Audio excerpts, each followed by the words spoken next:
Hello friends, मैं हरिम प्रताप सिंह आप सभी लोगों का अपने इस एजुकेशनल चैनल पर स्वागत करता हूं। फ्रेंड्स, आज हम लोग इस वीडियो में एक नए इंग्लिश ऐसे को स्टडी करेंगे जिसका नाम है price rise and its impact on the poor. इस ऐसे के टॉपिक का नाम है price rise and its impact on the poor, जिसका अर्थ है कि मूल्य वृद्धि और गरीबों पर इसका प्रभाव। प्राइस राइज का मतलब मूल्य वृद्धि एंड इट्स इम्पैक्ट, इम्पैक्ट का मतलब होता है प्रभाव, और गरीबों पर इसका प्रभाव कि मूल्य वृद्धि क्या है, इसके क्या कारण है और गरीबों पर इसका कैसे प्रभाव पड़ता है। तो फ्रेंड्स, आइए हम लोग बिना समय गवाए शुरू करते हैं। ये ऐसे देखिए दोनों क्लास के लिए उपयोगी है, हाई स्कूल तथा इंटरमीडिएट दोनों के लिए उपयोगी है। और जो भी मैं ऐसे लेकर के आपके सामने आता हूँ उसकी लैंग्वेज बहुत इजी होती है, ताकि प्रत्येक स्टूडेंट जो वीक भी है वो आसानी से लिख ले। बहुत ही कठिन लैंग्वेज का प्रयोग नहीं होता है। जैसा कि आप लोग जानते हैं कि जब भी हम किसी ऐसे को लिखते हैं तो सबसे पहले जो हमारा फर्स्ट स्टेप होता है तो हम उसके टाइटल को लिखते हैं। वह टाइटल, वह टॉपिक जिस पर हमको ऐसे लिखना होता है, तो हेडिंग के फॉर्म में हम उसको लिखते हैं सबसे ऊपर। तो हमने लिखा है यहाँ पर, देखिए, price rise and its impact on the poor. हमको इसी टॉपिक पर लेसे लिखना है, तो सबसे पहले हम उस टॉपिक को लिखेंगे। उसके बाद मैंने बताया कि आपको कि इंट्रोडक्शन लिखते हैं, फिर हेडिंग और सब हेडिंग्स लिखते हैं, और लास्ट में कंक्लूजन लिखते हैं। तो हम लोग इसी प्रोसेस को फॉलो करेंगे। तो आइए हम लोग, तो सबसे पहले हम लोग इंट्रोडक्शन लिखेंगे। देखिए यहाँ पे इंट्रोडक्शन लिखा हुआ है, तो आइए देखते हैं कि इंट्रोडक्शन के अंदर क्या लिखा जा सकता है। देखिए इसमें लिखा है कि there is the problem of rising price all over the world. इसमें कह रहा है कि पूरे वर्ल्ड में, ऑल ओवर द वर्ल्ड, पूरे वर्ल्ड में जो है प्रॉब्लम है किसकी, कह रहा है कि राइजिंग प्राइसेस की, मतलब मूल्य वृद्धि की। प्रत्येक कह रहा है पूरे संसार में जो है मूल्य वृद्धि की समस्या है। मूल्य वृद्धि मतलब वस्तुओं के मूल्य में वृद्धि का वो तेजी से वृद्धि कर रहे हैं। उसके बाद है कि but this problem is more serious in India than anywhere else. कह रहा है कि लेकिन यह समस्या जो है इज मोर सीरियस, कहीं ज्यादा गंभीर है इन इंडिया, भारत में। लेकिन यह समस्या जो भारत में कहीं ज्यादा गंभीर है देन एनीवेयर एल्स, कह रहा है कि किसी भी जगह की अपेक्षा। इसमें तुलना करा है दूसरे देशों से। यह किसी भी देश की अपेक्षा या किसी भी दूसरी जगह की अपेक्षा जो है भारत में जो ये प्रॉब्लम है ये बहुत सीरियस है, बहुत गंभीर है। It is a great curse to poor class. कह रहा है कि यह जो है ग्रेट कर्स, एक बहुत बड़ा अभिशाप है टू पुअर क्लास, गरीब वर्ग के लिए। यह गरीब वर्ग के लिए एक बहुत बड़ा अभिशाप है। यहाँ कर्स का मतलब अभिशाप होता है। The following facts have caused the price rise in India. कह रहा है कि दी फॉलोइंग फैक्ट्स, कह रहा है कि निम्न तथ्य या निम्न कारण जो है cause the price rise in India, Bharat में प्राइस राइजिंग का कॉज है, अर्थात कारण है। कह रहा है कि निम्न फैक्ट जो है, निम्न तथ्य भारत में मूल्य वृद्धि के कारण है। कौन कौन से कारण है नीचे दिया गया है कि जो इसके जो भी काज दिए गए हैं उसमें फर्स्ट काज है शॉर्टेज ऑफ थिंग्स, वस्तुओं की कमी। शॉर्टेज का मतलब होता है कमी, कह रहा है वस्तुओं की कमी। अब इसके अंतर्गत देखते हैं क्या लिखा गया है। इसमें लिखा गया कि India is a developing country, Bharat जो है एक डेवलपिंग कंट्री है, अर्थात एक विकासशील देश है। Production is not enough to meet the needs of its people. कह रहा है कि जो प्रोडक्शन होता है हमारे यहाँ, तो उत्पादन जो होता है, कह रहा है इज नॉट एनफ, वह पर्याप्त नहीं होता to meet the needs of its people, इस कह रहा है इसके लोगों की जरूरतों को पूरा करने के लिए। यहाँ पर है ना, मीट द नीड्स मतलब आवश्यकताओं को पूरा करना। फिर से बता दूं, कह रहा है कि प्रोडक्शन इज नॉट एनफ, उत्पादन पर्याप्त नहीं होता है to meet the needs of its people, इसके लोगों की जरूरतों को पूरा करने के लिए। इसका कहने का मतलब ये है कि जितनी जरूरतें हमारी होती हैं, चाहे कपड़े पहनने की हो, चाहे खाने की हो, उपभोग वस्तुओं की हो, तो वह जो है हमारी जरूरत के हिसाब से उतना प्रोडक्शन नहीं होता। सो इस प्रकार there is shortage of everything, इसलिए प्रत्येक चीज की कमी है। It causes rise in prices, कह रहा है कि यह जो है यह मूल्य वृद्धि का कारण बनता है। कह रहा है इट कॉजेज, यह कारण बनता है किसका, राइज इन प्राइस, मूल्य वृद्धि का। मूल्य वृद्धि का जो अगला कारण है वह है ओवर पॉपुलेशन।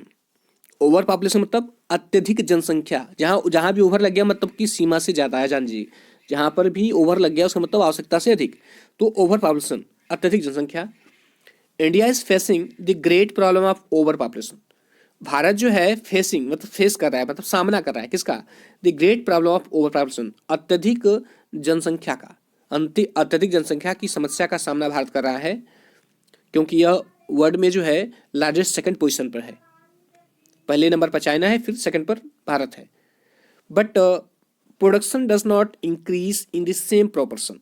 कह रहा है कि लेकिन जो प्रोडक्शन होता है, जो उत्पादन होता है, कह रहा है डज नॉट इंक्रीज, वह नहीं बढ़ता इन द सेम प्रोपोर्शन, कह रहा है कि उसी अनुपात में, यहाँ प्रोपोर्शन मतलब अनुपात, कह रहा है कि यहाँ बहुत बड़ी जनसंख्या की बहुत बड़ी समस्या है, और लेकिन जनसंख्या के हिसाब से प्रोडक्शन नहीं होता है, चाहे वो वस्तु, खाने की वस्तु हो, चाहे पहनने की, या और भी उपभोग करने वाली वस्तु हो।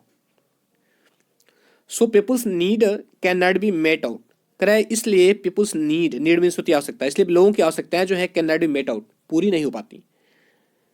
द प्राइसेस गो हाई, कह रहा है कि मूल्य जो है गो हाई, ऊपर भागते हैं, क्योंकि जहाँ पे जो है डिमांड सप्लाई से ज़्यादा होगी, सप्लाई कम होगा, डिमांड ज़्यादा होगी, तो निश्चित रूप से मूल्य भागेगा। कह रहा है कि as such there is great need of check on population, कह रहा है कि जैसा कि there is a great need, बहुत बड़ी आवश्यकता है, टू चेक ऑन पॉपुलेशन, जनसंख्या पर रोक लगाने की। चेक माने रोकना, चेक मीन्स रोक लगाना, जहाँ कह रहा है कि जैसा कि जनसंख्या पर रोक लगाने की बहुत बड़ी आवश्यकता है।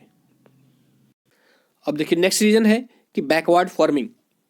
बैकवर्ड फार्मिंग, बैकवर्ड का मतलब होता है पिछड़ा, फार्मिंग मतलब होता है कृषि, मतलब पिछड़ी कृषि। पिछड़ी कृषि भी जिम्मेदार है मूल्य वृद्धि के लिए। अब ये देखते हैं इसमें क्या लिखा गया है।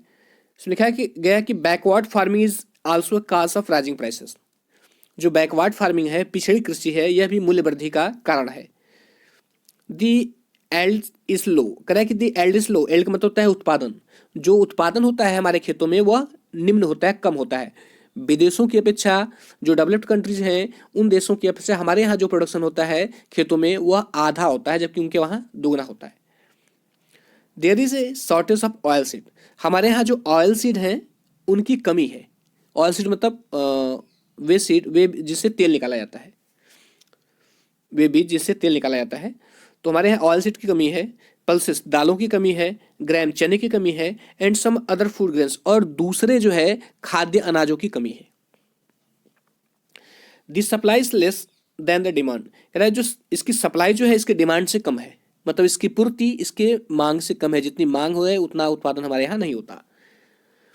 सो दी प्राइसेस हैव गॉन हाई, कह रहा है इस प्रकार जो है मूल्य ऊपर चला गया है, वस्तुओं का मूल्य में वृद्धि हो गई है।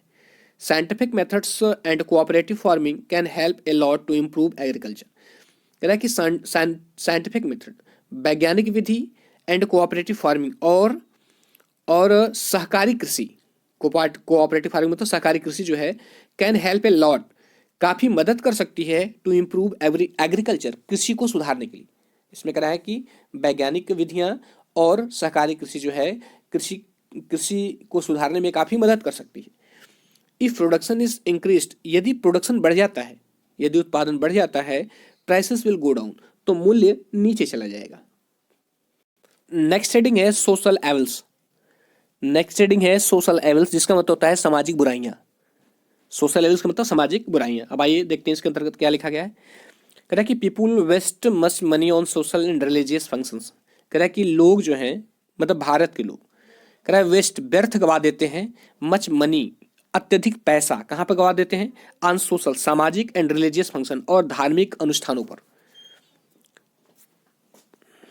इसमें कह रहा है कि भारत के लोग जो हैं वो सोशल और रिलीजियस फंक्शन पर, अर्थात सामाजिक और धार्मिक कार्यों पर या अनुष्ठानों पर जो है काफ़ी पैसा बर्बाद करते हैं, जैसे शादी है, विवाह है, तेरहवीं है, जन्मदिन है, इन सब पर। कह रहा है कि there is much waste at the time of marriage, कह रहा है कि काफ़ी वेस्ट होता है, काफ़ी खर्च होता है किस पर, मैरिज पर, शादी के समय, बर्थ जन्म के समय, और डेथ या मृत्यु के समय।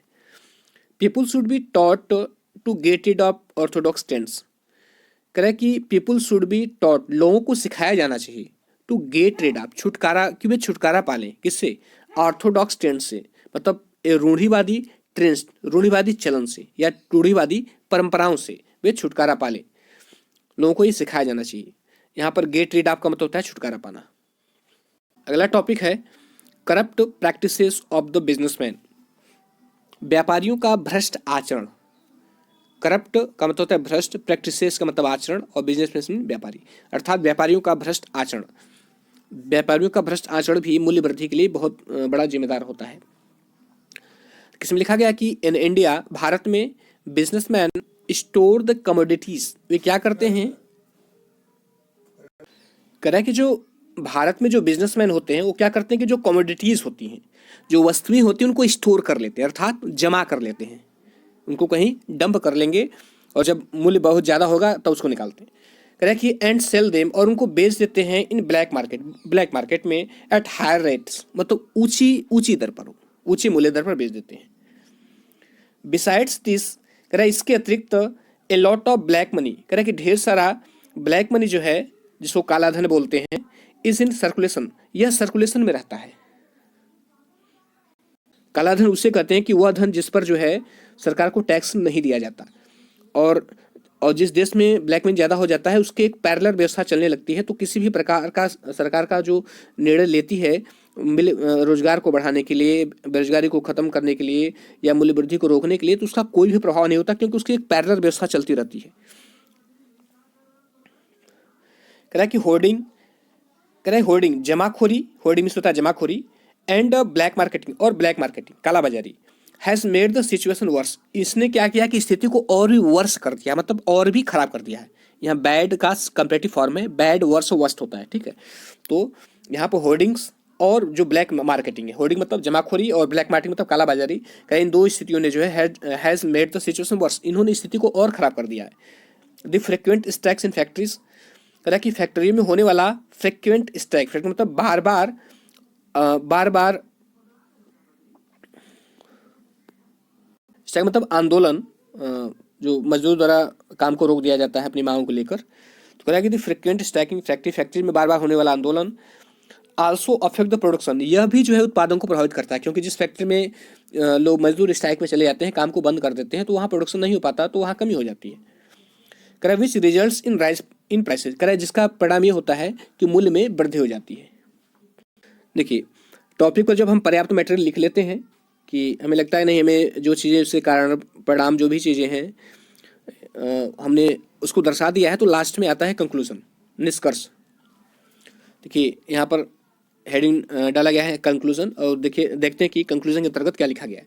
इसमें कह रहा है कि our government should try to increase production and to convince people of the advantage of family planning.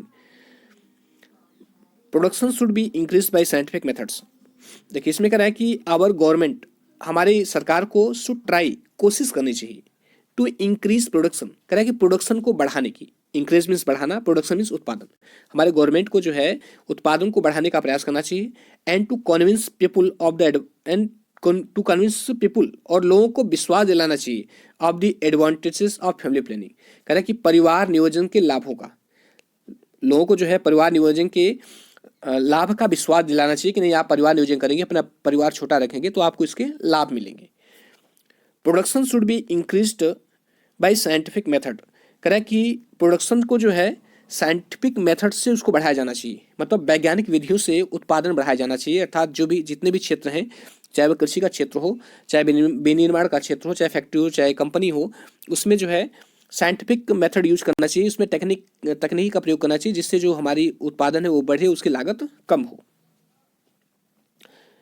कह रहा है कि the government should impart technical and scientific training to the industrial workers to enable them to increase production so as to bring about a fall in the price of essential commodities. कह रहा है कि the government should impart, government को impart होता है प्रदान करना, government को प्रदान करना चाहिए, क्या प्रदान करना चाहिए, कह रहा है कि टेक्निकल, तकनीकी एंड साइंटिफिक ट्रेनिंग, और वैज्ञानिक प्रशिक्षण।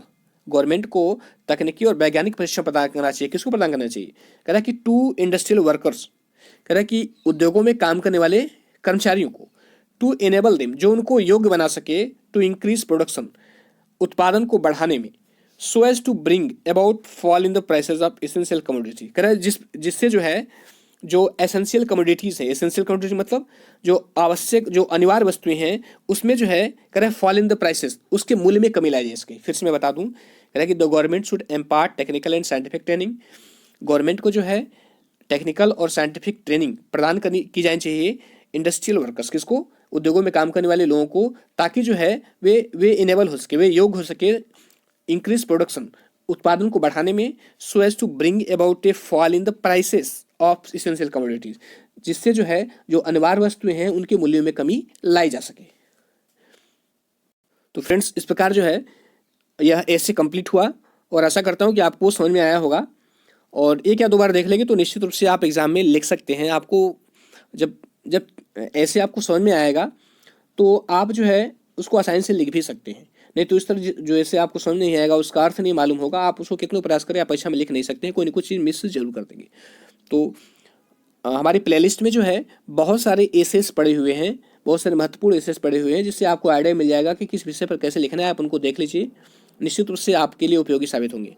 तो फ्रेंड्स, मैं आपको धन्यवाद देता हूँ अपना समय हमें देने के लिए। और यह ऐसे जो है मेरे ब्लॉग पर भी पड़ा हुआ है, डिस्क्रिप्शन में मैं इसका लिंक दे दूंगा, और आप जब चाहें तो वहाँ जाकर के उसको नोट डाउन भी कर सकते हैं। तो फ्रेंड्स, वीडियो देखने के लिए बहुत बहुत धन्यवाद।